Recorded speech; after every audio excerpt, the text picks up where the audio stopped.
கர்த்தருடைய நாமத்துக்கு மகிமை உண்டாகட்டும்.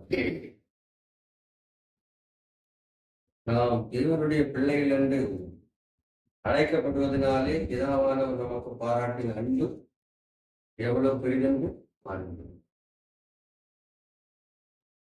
நாம் தேவன் நம்மில் பாராட்டின அந்த அன்பை நினைத்தோமானால் நாம் வீழ்ச்சி அடைய மாட்டோம், நாம் சோர்ந்து போக மாட்டோம். இதெல்லாம் நாம் விசுவாசப்படுத்தலாம். நாம் ஒரு விசேஷித்த நோக்கத்தோடு நாம் அழைக்கப்பட்டவர். ஒருபோதும் நாம் விசேஷித்த நோக்கம். முதலாவது ஆதாமை ஏவாளை தேவன் ஆதாமை உருவாக்கும் போதே கூட நம்முடைய சாயலாகவும் நம்முடைய ரூபத்தின்படியும்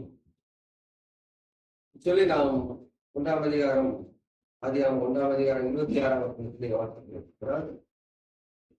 நம்மை மேக்கிங் ரிஃப்ளெக்டிங் அவர் நேச்சர் அப்படின்னு தம்பி சொன்னது போல ஒரு போல நம்முடைய தகப்பனை போல, நம்முடைய ஆண்டவராகிய இயேசு கிறிஸ்துவை போல, நம்முடைய பிதாவின் குணாதிசயத்தை போல நாம் இந்த உலகத்திலே ஜீவிக்கும்படியாய்தான் முதலாவது அழைக்கப்படும்.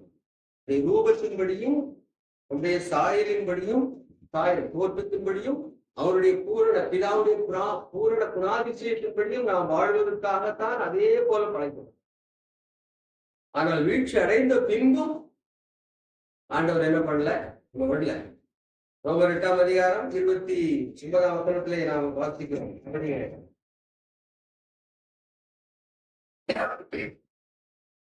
பின்பகுதியில அதுதான் நம்முடைய இலக்கு, அதுதான் நம்முடைய வாஞ்சை. நம்மை தேவன் போதித்து நடத்துகிற எல்லாவற்றுக்கும் முடிவு அங்கே வந்து நிற்கும்படியாய்தான் போதித்து நடத்துகிறார். அவருடைய 29ஆம் வசனத்திலே பின்பகுதியில் நாம் வாசிக்கிறோம். தேவன் எவர்களை முன்னெடுத்தார் அவர்களை தமது குமாரனுடைய சாயலுக்கு ஒப்பாக இருப்பதற்கு முன்னிறுத்தியிருக்கிறார். ஆதியிலே தேவன் மனிதனை படைக்கும் போதும் அந்த சாயலை அவருடைய குணாதிசயங்களை வெளிப்படுத்தும்படியாகத்தான் படைத்தார், உருவாக்கினார்.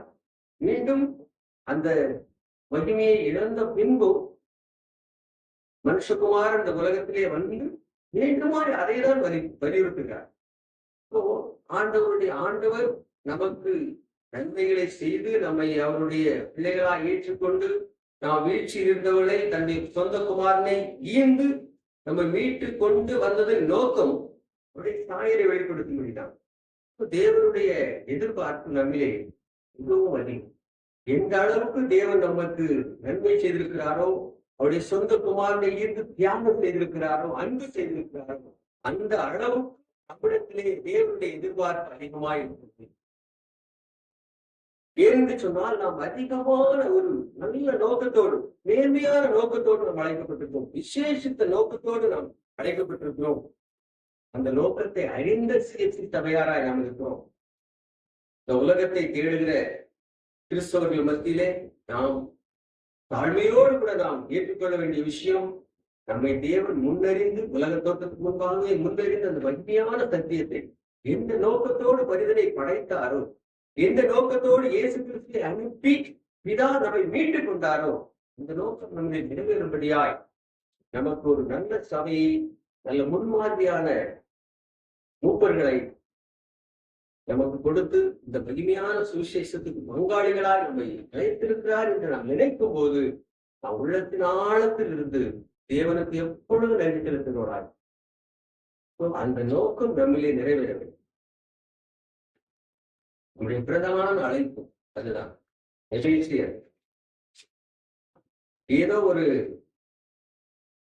பரலோக ராஜ்யத்தை சுதந்திரித்துக் கொள்ளும்படியாக மாத்திரமே தேவன் நம்மை அழைக்கவில்லை.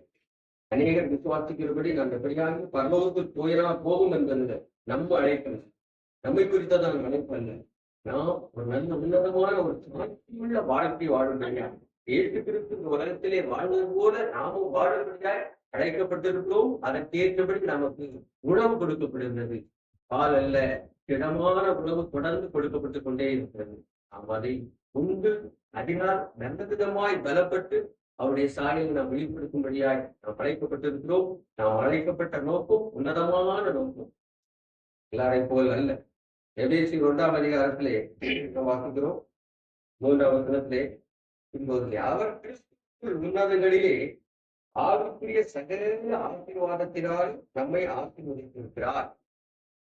ஆவிக்குரிய சகல கிறிஸ்துவுக்குள், இந்த வார்த்தை ரொம்ப முக்கியம். கிறிஸ்துவுக்குள் ஆவிக்குரிய ஆசீர்வாதங்களினால் உன்னதங்களில் ஆசீர்வதித்து என்ன எதிர்பார்க்கிறார்?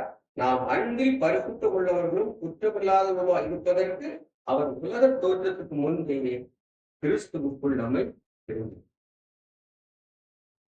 உலக தோற்றத்துக்கு முன்பே நம்மை எதற்காக அழைத்திருக்கிறார்? கிறிஸ்துவுக்குள். இந்த வார்த்தை மிக முக்கியம். ஏனென்று சொன்னால் 2 விதமாக எடுக்கணும். கிறிஸ்துவுக்குள், கிறிஸ்து மூலமாகத்தான் அந்த காரியத்தை நாம் நிறைவேற்ற முடியும். கிறிஸ்துவை நமக்குள்ளே பரிசுத்த ஆவியானவராய் கொண்டு வந்தால்தான் அதை நிறைவேற்ற முடியும். 2 காரியம். ஒன்று கிறிஸ்துவின் மூலமாய்த்தான் அதை செய்ய முடியும். இன்னொன்று கிறிஸ்துவை நமக்குள்ளே ஏற்றுக்கொண்டு கிறிஸ்துவின் மூலமாய்தான் அதை வெளிப்படுத்த முடியும்.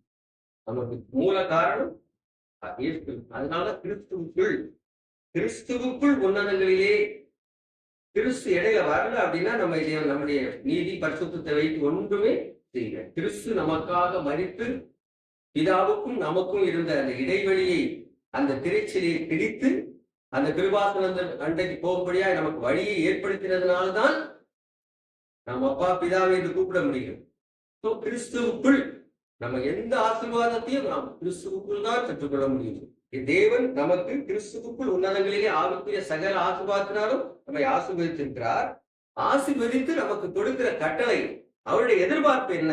நீங்கள் அன்பில் பரிசுத்தம் உள்ளவர்களும் குற்றமில்லாதவர்களுமாய் இருக்கிறதுக்காக ஒரு உண்மையான அன்பு, மாயமற்ற அன்பு, உண்மையான மாசில்லாத அன்பு நீங்கள் கொண்டிருக்கும்படியாய் சுத்தமுள்ளவர்களும் அன்பில் பரிசுத்தம் உள்ளவர்களும் குற்றமில்லாதவர்களாக இருப்பதற்கு உலக தோற்றத்துக்கு முன்பே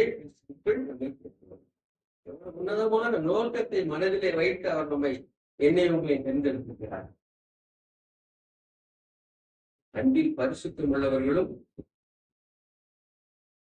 குற்றமில்லாதவர்களும், அன்பிலே குற்றமில்லாத அன்பு, பரிசுத்தமான அன்பு, எக்ஸாம்பிள் இயேசு கிறிஸ்து.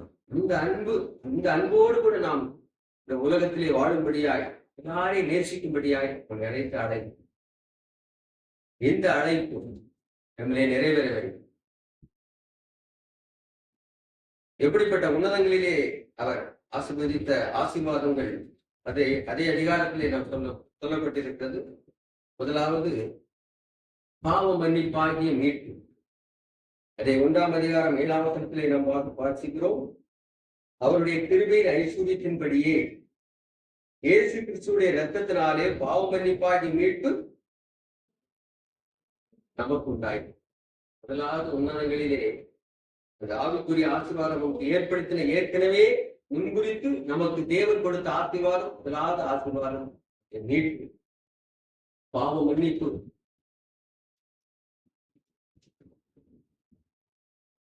கிறிஸ்துவினாலே, அவர் சிந்திய இரத்தத்தினாலே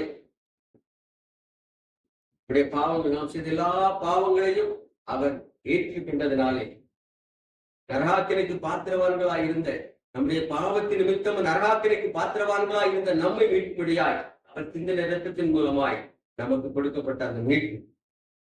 2வது 6ஆம் வசனத்திலே வாசிக்கிறோம், சுவீகார புத்திரர். நம்மை இயேசு கிறிஸ்து மூலமாய் தமக்கு சுவீகார புத்திரர் ஆகும்படி முன்னிறுத்திருக்கிறார். சுவீகார புத்திரன் அடாப்டட். நாம் அவருடைய சொந்த பிள்ளைகளாக இருக்கும்படியாய் நம்மை தத்தெடுத்திருக்கிறார். அவருக்கு ஒரே பேரான குமாரனை இருந்தால் அதற்கு அதிகமாய் அவர் நம்மை நேசித்த நிமித்தமாய் அவருடைய சொந்த குமாரன் இந்த உலகத்திலே ஈர்ந்து அவரை முதற் பேரானவராய், மூத்த சகோதரனாய் அவரை மாற்றி நாம் எல்லாரும் அவருக்கு பின்னால் வரும்படியாய், இளைய சகோதர சகோதரிகளாய் அவர் வரும்படியாய் அவரை ஈர்ந்து நமக்கு புத்திர சுவீகாரத்தை, தேவாதி தேவனுடைய பிள்ளைகளாய் அவை அப்பா பிதாவை என்று கூப்பிடத்தக்கதான அந்த புத்திர சுவீகாரத்தை நமக்கு. ஆனால் இந்த உலகப்பூர்வமாய் நாம் பார்க்கக்கூடாது. ஆவிக்குரிய பிரகாரமாய் இயேசு கிறிஸ்துடைய அன்னை முதல் ஏர் பின் ஏர், முதல்ல போற ஏர் பின்னாடியே பின்னே போறோம். இயேசு கிறிஸ்து போனபடியே பின்னாடியே நாம் போகும்படியாய் அவருடைய தம்பிகளாய் பிள்ளைகளாய் இயேசு கிறிஸ்து பின்னாடி வரும்படியாய் நம்மை அவர் அவர் நம்மை புத்திர சுவீகாரமாய் அவர் நம்மை தத்தெடுத்திருக்கிறார். தத்தெடுக்கப்பட்ட பிள்ளை அதற்கு சுதந்திரம் வர வேண்டும், அதற்கு ஏற்ற வயது வர வேண்டும், ஏற்ற தகுதி வர வேண்டும். அந்த தகுதி வந்த பின்பு அவருக்கு கொடுக்க வேண்டிய எல்லா ஆசீர்வாதங்களும், அவருக்கு வேண்டிய எல்லா பங்கும் கிடைக்கும். 21 வயசு ஆனாதான் அவருக்கு மெச்சூர் ஆறாரு, அவருக்கு எல்லா தகுதி இருக்குது. அதுக்கு முன்னாடி குழந்தை கொடுக்க முடியாது. சோ ஆவிக்குரிய தகுதியை நாம் பெற்ற பின்பு அவர் 12ஆம் வசனத்திலே கிறிஸ்துவுக்குள் அவருடைய சுதந்திரம். சுவீகார புத்திரர்கள் யோவான் எழுதின சுவிசேஷம் 1ஆம் அதிகாரம் 12ஆம் வசனத்துல யாரெல்லாம் அவரை ஏற்றுக்கொண்டார்களோ அவர்கள் எல்லாரும் அவருடைய பிள்ளைகளாகும்படி அதிகாரம் கொடுத்தார். ஏற்றுக்கொள்ளும் போது அவருடைய பிள்ளைகளாய் மாறுகிறோம். அவருடைய ஏற்ற தகுதி வரும் வரைக்கும் அவர் காத்திருக்கிறார். தகுதியை நாம் பெற்றுக்கொள்ளும் போது எல்லா ஆவிக்குரிய நன்மைகளையும் அவர் கட்டளையிடுகிறார். கிறிஸ்துவுக்குள் அவருடைய சுதந்திரம் 12ஆம் வசனத்தில் நாம் வாசிக்கிறோம். உன்னுடைய நாமத்தின் மேல் விசுவாசத்துவர்களாய் அவரை ஏற்றுக்கொண்டவர்கள் எத்தனை பேர்களோ அத்தனை பேரையும் தேவனுடைய பிள்ளைகளை அப்படி இதுலயே 12ஆம் வசனத்திலே நாம் வாசிக்கிறோம். இதே 1ஆம் அதிகாரம் எபேசியர் 1ஆம் அதிகாரம் 12ஆம் வசனத்துல கிறிஸ்துவுக்குள் அவருடைய சுதந்திரராகும்படி தேவனுடைய ராஜ்யத்தையும் அவருடைய நீதியை தேடுங்கள், அப்பொழுது இவையெல்லாம் கூட கொடுக்கப்படும். நமக்கு முதலாவது நாம் அவருடைய சுவீகார புத்திரர்களாய், நாம் அவருடைய சொந்த பிள்ளைகளாய் நாம் சுதந்திரிக்க வேண்டியது ஆவிக்குரிய ஆசீர்வாதம். அதான் உன்னதங்களிலே, அதுதான் ஆவிக்குரிய சொல்லிட்டார். ஆவிக்குரிய ஆசீர்வாதங்களால் உன்னதங்களிலே ஏற்கனவே உலக தோற்றத்துக்கு முன்பே நம்மை ஆசீர்வாதம். தேவன் இயேசு கிறிஸ்து அவருடைய சொந்த இரத்தத்தை சிந்தி அவர் நம்மை மீட்டுக் கொண்டு மூத்த சகோதரராய் அவருக்கு பின்னாய் வருகிற நமக்கு அவருடைய ஆசீர்வாதங்களை இயேசு கிறிஸ்து எதையெல்லாம் நமக்கு முன்மாதிரியா வைத்து போயிருக்கிறாரோ, அண்ணன் எந்த வழியிலே போயிருக்கிறாரோ அந்த வழியிலே நாம் செல்லும்படியாய் நமக்கு அவருக்கு அளித்த எல்லா ஆசீர்வாதங்களையும், உதாரணத்துக்கு பார்த்தா அப்போஸ்தலர் 10ஆம் அதிகாரம் 38ஆம் வசனத்துல சொல்லிட்டு அவருக்கு திரளான ஆவின் அபிஷேகத்தை திரளாய் கொடுத்திருந்தார். அப்ப அது நமக்கு உரியது. அவர் 30 வருஷம் அவருடைய அப்பா அம்மாவுக்கு அடங்கி, அதாவது குறைவுள்ள அப்பா அம்மாவுக்கு அடங்கி அவர் ஜீவித்து வெளியே வரும்போது இவர் என்னுடைய நேசகுமாரன், இவரில் பிரியமாயிருக்கிறேன் என்று பிதாவால் ஆசீர்வாதத்தை பெற்றுக் கொண்டார், நல்ல சாட்சியை பெற்றுக் கொண்டார். அந்த சாட்சி இதெல்லாம் தான் ஆவிக்குரிய ஆசீர்வாதங்கள். நாம் தொடர்ந்து இயேசு கிறிஸ்துவுக்கு பின்பாக வருகிற சகோதரர்கள் நாம் பெற்றுக்கொள்ள வேண்டிய ஆசீர்வாதங்கள். அடுத்தது பரிசுத்த ஆவியான நம்முடைய முத்திரை. 13ஆம் வசனத்திலே நாம் வாசிக்கிறோம், பரிசுத்த ஆவியால் அவருக்குள் முத்திரைப்படும். அப்படியே நீ 21 வயசு வந்தோடனே உனக்கு இதெல்லாம் கிடைக்கும் அப்படின்னு எல்லாம் சொன்னாங்க. எப்படி பெற்றுக்கொள்வது? எப்படி இந்த ஆசீர்வாதங்களை நாம் பெற்றுக்கொள்வது? பரிசுத்த ஆவியானவர் மூலமாய், தீர்க்கமானன் மூலமாய், நமக்கு பலன் கொடுக்கிறவருடைய மூலமாய். இந்த ஆவிக்குரிய ஆசீர்வாதங்கள் எல்லாம் கொடுத்த பின்பு நீங்கள் அன்பிலே பரிசுத்தமுள்ளவர்களும் பிழையற்றவர்களுமாய் இருக்கும்படியாய் நான் உங்களை தெரிந்து கொண்டேன். பிதா தன்னுடைய குமாரனை ஈந்து அன்பை வெளிப்படுத்தின பின்பு, குமாரன் தன் ஜீவனை ஈந்து அன்பை வெளிப்படுத்தின பின்பு நம்மிடத்தில் அண்ணன் அன்பை வெளிப்படுத்தி விட்டார். பின்னாடி வருகிற நாம் டிசெண்டன்ஸ், பின்னாடி வருகிறவர்கள் அதை பார்த்து அன்பு செலுத்தும்படியாய் நம்மிடத்திலே, வீட்டிலே, நம்முடைய வேலை ஸ்தலங்களிலே, நம்முடைய சபையிலே, உலகத்திலே போன்ற எல்லா இடங்களிலும் இயேசு கிறிஸ்துவுடைய அன்பை, அந்த மாயமற்ற பரிசுத்த அன்பை வெளிப்படுத்தும்படியாய் உலக தோற்றத்துக்கு முன்பாய் நம்மை குறிப்பிட்டார். அன்பு என்ன?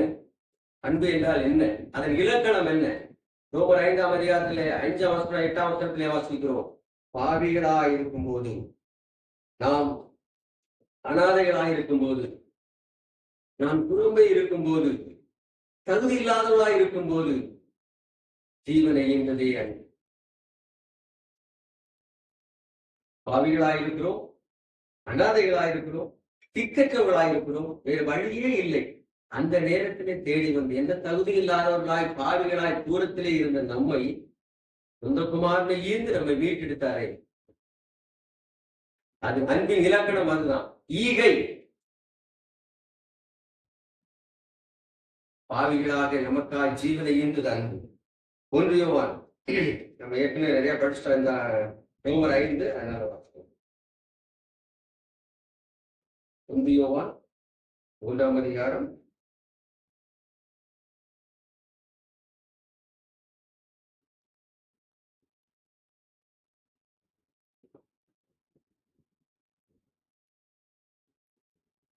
16ஆம் வசனத்தில் எப்படியா வாசிக்கிறோம். அவர் தம்முடைய ஜீவனை நமக்காக கொடுத்ததினாலே அன்பு இன்னதென்று அறிந்திருக்கிறோம். 328ஆவது பக்கம். தம்முடைய ஜீவனை நமக்காக கொடுத்ததினாலே அன்பு இன்னதென்று அறிந்திருக்கிறோம். நாமும் தவறுக்காக ஜீவனை கொடுக்க கடனாளிகளாய் இருக்கிறோம். 1 யோவான் 4ஆம் அதிகாரம்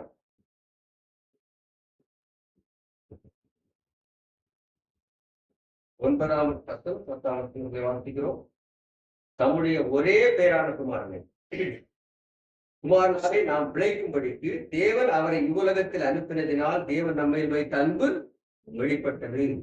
நாம் தேவனிடத்தில் அன்பு கூர்ந்ததினால் அல்ல, அவர் நம்மிடத்தில் அன்பு கூர்ந்து நம்முடைய பாவங்களை நிவர்த்தி செய்கிற கிருபாதார பலியாக நம்முடைய குமாரனை அனுப்பினதினாலே அன்பு உண்டாயிருக்கிறது. அன்பு என்று சொன்னால் இழப்பு, அன்பு என்று சொன்னால் தியாகம்.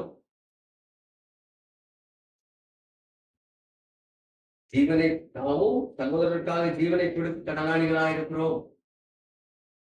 சகோதரருக்கு முன்பாய் நம்முடைய வாழ்க்கையை அவர்களுக்கு அன்பின் அந்த சாயலை, கிறிஸ்துவின் சாயலை வெளிப்படுத்துவதற்கு நாம் கடனாளிகளாக இருக்கிறோம். அன்பு என்றால் தியாகம். பிதா குமாரனை ஈந்தார், குமாரன் ஜீவனை ஈந்தார். அதுதான் அன்பு. அன்பு என்றால் தியாகம், அன்பு என்றால் கொடுப்பது.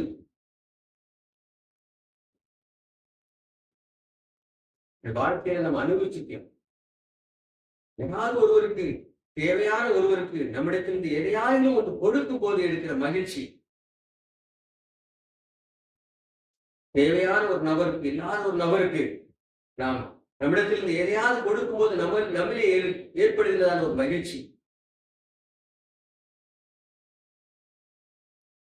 இந்த அன்பு மேன்மையுள்ளது.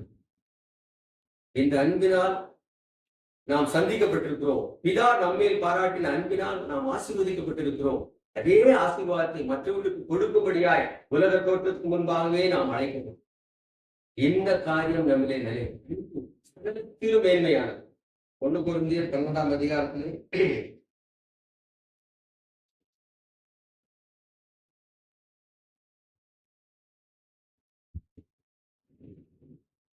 கடைசி வசனத்தில் பாருங்க, இப்படி இருக்க முக்கியமான வரங்களை நாடுகள் என்று அதிக மேன்மையான வழியில் காண்பிக்கிறேன் சொல்லி என்ன சொல்றாரு அப்படின்னா, அன்புதான் சொல்றாரு. பின்னாடி வரக்கூடிய அன்பு அதிக மேன்மை உள்ளது. அன்பு அதிக மேன்மை உள்ளது. அது வெளியேறப்பட்டது. ஆவின் கனிகளில் கலாத்தியர் 5ஆம் அதிகாரத்துல பார்க்கும்போது முதல் கனி அன்பு. நம்மிடத்துல அன்பு இருக்கா? தெளிவா நமக்கு 14 அதிகாரத்தில் 1 கொரிந்தியர் 14 அதிகாரத்தில் நமக்கு தெளிவா 4ஆம் வசனத்தில் அதை எடுத்துக்கொள்ளும். 13ஆம் அதிகாரத்துல அன்புக்கு பொறாமை இல்லை, தயவு உள்ளது. அன்பு தன்னை புகழாது, இருமாப்பாயிராது, அயோக்கியமானதை செய்யாது, தற்பொழிவை நாடாது, குணமடையாது, தீங்கு நினையாது, அநியாயத்தில் சந்தோஷப்படாமல் சத்தியத்தில் சந்தோஷப்படும், சகலத்தையும் தாங்கும், சகலத்தையும் விசுவாசிக்கும், சகலத்தையும் நம்பும், சகலத்தையும் சகிக்கும்.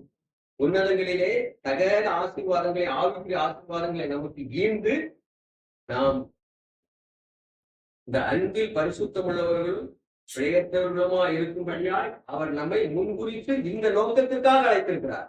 அப்ப அந்த அன்பின் அன்பு அப்படின்னு சொன்னா அது ஈகை, அது கொடுப்பது, அது இழப்பது பார்த்தோம். இயேசு கிறிஸ்து பிதாவும் நம்ம பார்த்தேன். அன்பில் அது நம்ம வரங்களிலே முதன்மையானது. இந்த அன்பு இல்லாவிட்டால் அந்த உலகத்தில் ஒன்றுமே இல்லை.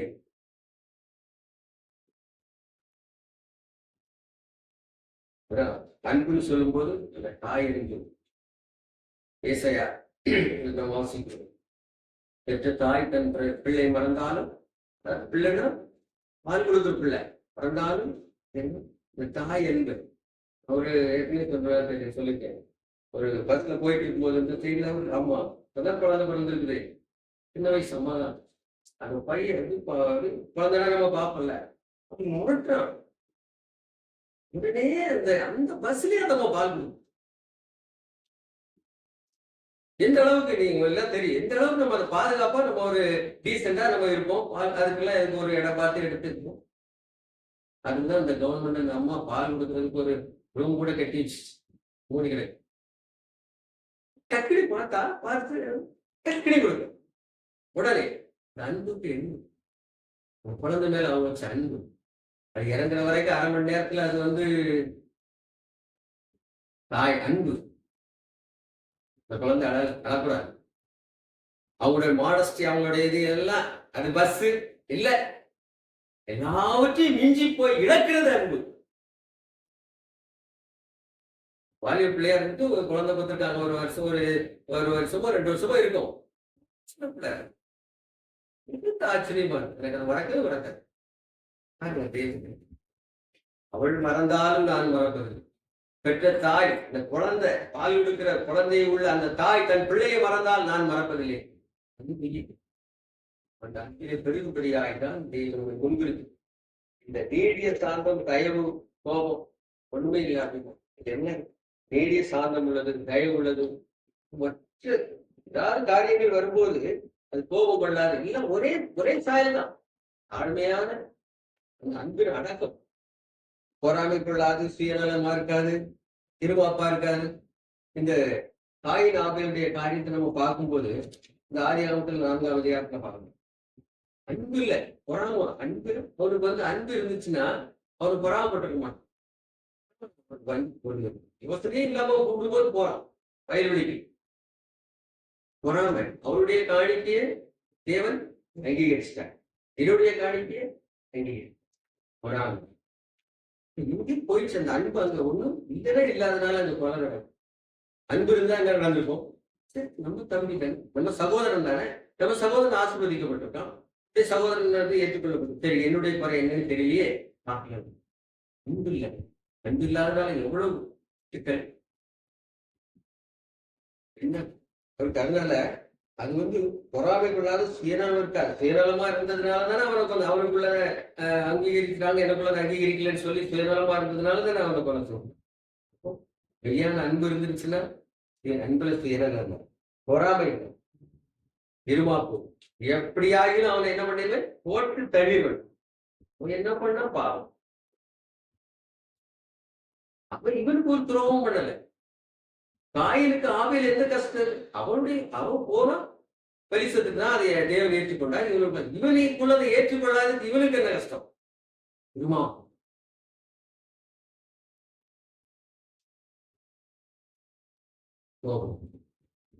அன்பு இல்லாத, அன்பு இல்லைன்னாதான் இதெல்லாம் வரும். அன்பு இருந்துச்சுன்னா நீடி, சாந்தம், தயவு, சாந்தம், கோபம் கொள்ளாத ஒரு இது இருக்கு. அன்பு இல்லைன்னா பொறாம இருக்கும், சுயநலம் இருக்கும், இருமாப்பு இருக்கும், பெருமை இருக்கும். இல்ல நம்மளை நாமே உயிர்த்து ஆராய்ந்து பார்த்து நம்மிடத்திலே அன்பு குறைவுள்ள ஒரு அர்த்தத்தை நம்ம பார்த்துட்டோம்னா நம்மளாமே துப்பிக்க மாட்டோம். ரோமர் 11ஆம் அதிகாரத்துல இதுல நம்ம எப்பவுமே குறைவுள்ளவங்களாதான் இருப்போம், இதுல பெருகணும் அப்படின்னு சொல்லிட்டாரு. ரோமர் 13ஆம் அதிகாரத்துல புத்திக் கொள்ள வேண்டிய அவசியம் கிடையாது. 13ஆம் அதிகாரத்துல 8ஆம் வசனத்துல வாசிக்கிறோம். ஒருவரில் ஒருவர் அன்பு கூறுகிற கடனே அல்லாமல் மற்றொன்றிலும் ஒருவனுக்கும். அப்ப அன்பு கூறுறதுல நம்ம கடைசி வரைக்கும் என்ன பண்ணுவோம், கடனாளியா தான் இருக்கும். அதுல கடனாளியா இருக்கும். பூர்ணப்படலாம், நாட்கள் வர வர பூர்ணப்படலாம். நம்முடைய அன்பு எப்படி இருக்கு, நம்ம எல்லாரையும் ஒரே மாதிரி நேசிக்கிறோமா? நாம அன்பிலே ஏதாகிலும் பட்சபாதம் இருக்கிறதா? அதில் ஏதாவது கவனம் இருக்கிறதா? வஞ்சகம் இருக்கிறதா? உண்மையாகவே நேசிக்கணுமா? இல்ல அதற்கு உள் அர்த்தம் ஏதாவது இருக்கா? நேசிக்கிறோம் அதுல ஏதாவது நேசிக்கிறதுனால அதுல இருந்து ஏதாவது நமக்கு கிடைக்கும் அப்படின்ற மாதிரி அதுல ஏதாவது உள்ள அர்த்தம் இருந்தா அதான் மாய்மாலம். எதிர்பார்த்த அன்பு செலுத்தணுமா? இயேசு கிறிஸ்து எதிர்பார்க்க. அதான் இயேசு கிறிஸ்து தான் நமக்கு அன்பு. அவர் எதிர்பார்க்கீங்க நமக்கு அன்பு எதிர்பார்க்கார். அந்த குழந்தைட்டு இருந்து உடனே அந்த அம்மா எதிர்பார்த்துட்டு பால கொடுக்கல. எதையோ எதிர்பார்த்து குமாரனை அவர் கொடுக்கல. நம்முடைய சாயல் கூப்பாய் மர்மமாக்கும்படியாய் அவர் என்ன பண்ணாரு? வாசிக்கலாம்.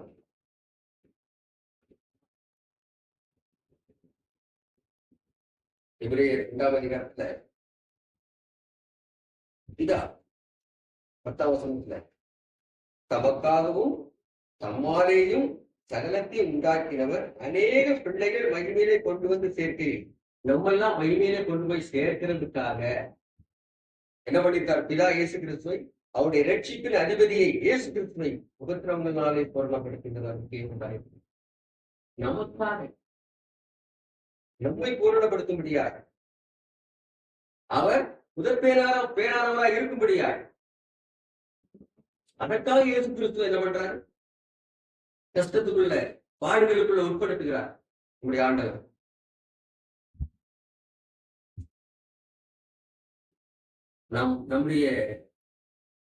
நாம் செலுத்துகிற அன்பை பிள்ளைகள் மேலேயும் இழக்கணும். பிள்ளைங்க ஏதாவது பண்ணா ஏதாவது பண்ணிட்டு இருக்கோம், நம்ம தாங்குறோம்.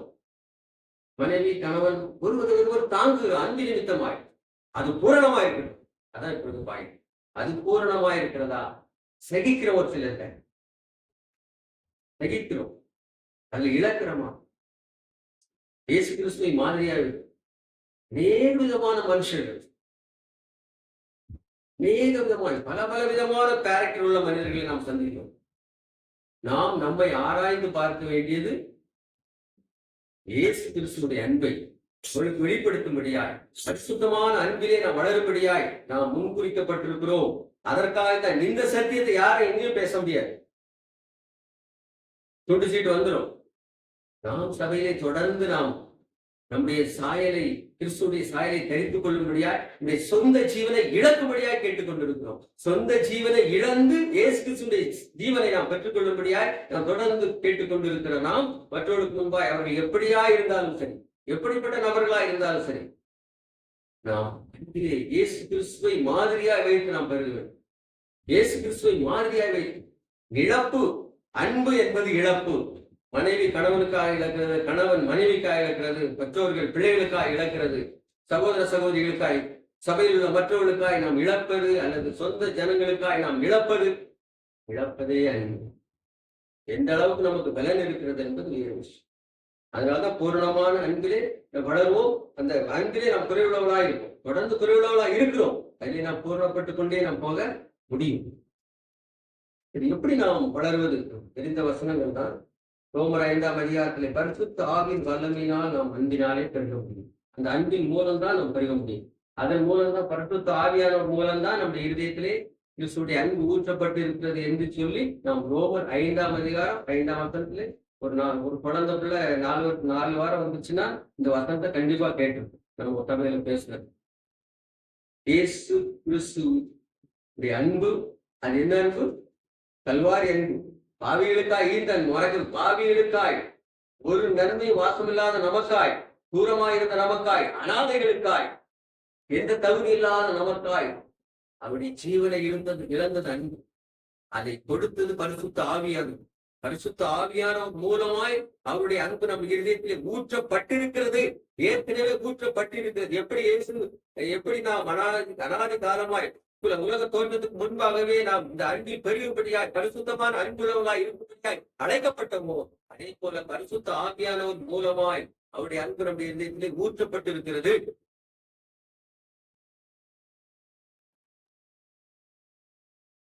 அதுக்கு ஒரு வல்லமை வேண்டும்.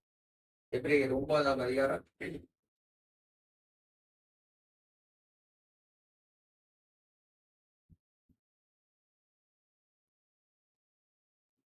அவர் ஜீவனை இழப்பதற்கு இயேசு கிறிஸ்துவுக்கு ஒரு பலன், பரிசுத்தாவின் பலன் தேவையாய்.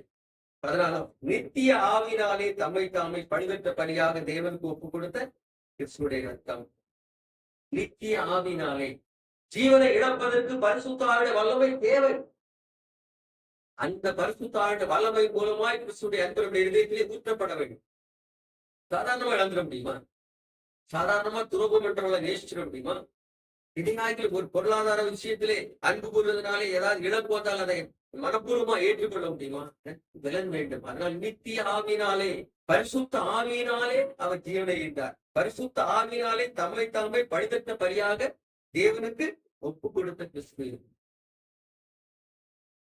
அன்பு செலுத்துவதற்கு பரிசுத்த ஆவியானுடைய வல்லமை. அதனால்தான் அவர் சுத்தி திரிந்தார், நன்மை செய்கிறவராய் சுத்தி திரிந்தார். சுத்தி நெருக்கி எல்லாம் எப்படா குறை சொல்லலாம் அப்படின்னு சுத்தி தெரிந்த ஜனங்களுக்கு மத்தியில நன்மை செய்கிறதாவே சுத்தி திரிந்தார். அவர் பரிசுத்த ஆவியான வல்லமை அவ்வளவாய் பெற்றுக்கணும். நானும் நீங்களும் இந்த அன்பிலை பெருக வேண்டுமானால் இந்த பரிசுத்த கடைசி அங்கதான் வந்து பரிசுத்த ஆவியானுடைய வல்லமையிலே நாம் பெருகும்படியாய். இன்னொரு ஏசாயா 11ஆம் அதிகாரம் 3ஆம் வசனத்திலே பலனும் அன்பு உள்ள ஆவி. ஏசாயா 11ஆம் அதிகாரத்தில் அந்த ஆவியானவருடைய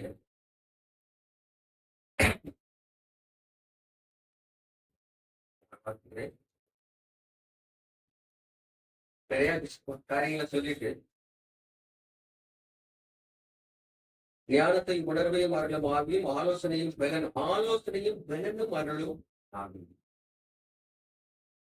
ஆலோசனையும் பலனும் அருளும் ஆவி. நம்ம அன்பு செலுத்தணும் அப்படின்னா அன்பு செலுத்த முடியல, இன்னும் அவங்கள மன்னிக்க முடியல, இன்னும் இழக்க முடியல. இன்னும் நமக்கு பரிசுத்த ஆவியானுடைய வல்லமை இன்னும் போதுமான அளவு நாம் அப்படிப்பட்ட ஆவியை 2 தீமோத்தேயு 1:7 வசனத்துல பார்க்கிறோம். பலனும் அன்பும் உள்ள ஆவியை நாம் பெற்றிருக்கிறோம். அது இழப்பதற்கு எந்த அளவு இழப்போம், எதை இழந்து எந்த அளவு இழந்து நாம் நேசிக்க வேண்டும் என்பதற்கு அவர்களுக்கு எந்த அளவு நாம் பலனை பெற்றுக் கொள்கிறோமோ, பரிசுத்த ஆவியானுடைய பலனை நாம் எந்த அளவு பெற்றுக் கொள்கிறோம்.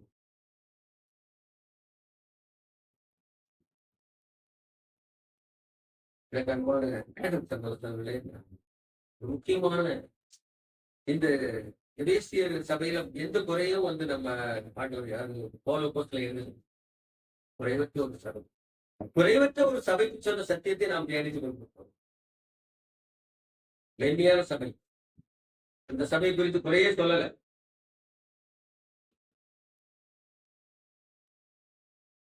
நாம் அழைக்கப்பட்ட அழைப்பு எல்லாரையும் போல ஒரு எப்படியாவது சர்ச்சைக்கு போனா பாவமன்னிப்பு, ஞானஸ்தானம், அப்புறம் ஒரு 10 அபிஷேகம் கிடைக்கல, சபை கூடி வரோம், ஏதோ உலக நன்மைகள் எல்லாம் கிடைக்குது, எப்படியாவது பரலோகத்துல போயிடலாம், அல்லது கடைசி வீட்லயாவது போய் உட்கார்ந்துக்கலாம் அப்படின்ற ஒரு அழைப்பிலே நாம் அழைக்கப்படவில்லை.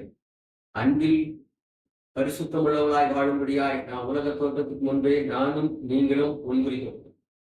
இந்த தேவனுடைய அந்த மேன்மையான விருப்பம் நம்மளை நிறைவேற வேண்டும். அதற்காக தான் அழைக்கப்பட்டிருக்கிறோம். அதற்கு மாதிரியாய் பிதா அவருடைய குமாரனை அனுப்பினார். குமாரன் தன் ஜீவனை எதையும் எதிர்பார்க்காதபடி இழந்தார். அவன் நிறைய இழந்தார். ஒரே ஒரு சொத்து 10 ஏக்கரா ஒரு மனுஷனுக்கு.